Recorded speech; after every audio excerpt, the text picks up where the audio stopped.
శ్రావణ మాసం మొదలైనప్పటి నుండి అందరి ఇళ్లల్లో పండగ హడావుడి మొదలవుతుందనే చెప్పాలి. శ్రావణ మాసం మొదటి రోజు నుంచి చివరి రోజు వరకు అందరూ అమ్మవారికి ఈ మాసమంతా ప్రత్యేక పూజలు ఆచరిస్తూ ఉంటారు. అయితే నిన్న శ్రావణ శుక్రవారం రెండో వారం సందర్భంగా బుల్లితెర మరియు వెండితెర సెలబ్రిటీస్ కొందరు అమ్మవారికి వరలక్ష్మి వ్రతాన్ని ఎంతో ఘనంగా ఆచరించారు సాంప్రదాయబద్ధంగా. అయితే ఆ ఫోటోలను కొన్ని సోషల్ మీడియా వేదికగా అభిమానులతో పంచుకున్నారు. ఆ బ్యూటిఫుల్ ఫోటోలను చూస్తుంటే అమ్మవారు ఒక్కొక్కరి ఇళ్లలో ఒక్కొక్క రూపాన్ని ధరించి ఎంతో అందంగా కనిపిస్తున్నారు. చూడటానికి చాలా కనుల పండగగా ఉందనే చెప్పాలి. సిరి హనుమంత్ కాబోయే భర్త శ్రీహాన్‌తో కలిసి ఆమె ఆ వరలక్ష్మి వ్రతాన్ని ఆచరించారు. ఆ బ్యూటిఫుల్ ఫోటోని తన సోషల్ మీడియా వేదికగా షేర్ చేసుకున్నారు.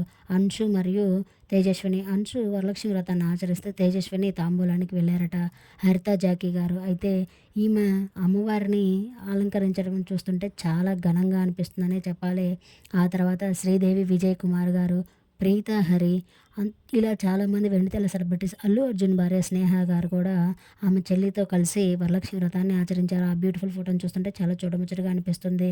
అయితే ఇంకా కన్నడ నటుడు యష్ ఆమె భార్య రాధికా పండిట్‌తో కలిసి వరలక్ష్మి వ్రతాన్ని ఎంతో ఘనంగా ఆచరించారనే చెప్పాలి. లావణ్య త్రిపాఠి మొదటిసారి ఆమె పెళ్ళైన తర్వాత వరలక్ష్మి వ్రతాన్ని అత్తగారితో కలిసి ఆచరించారట.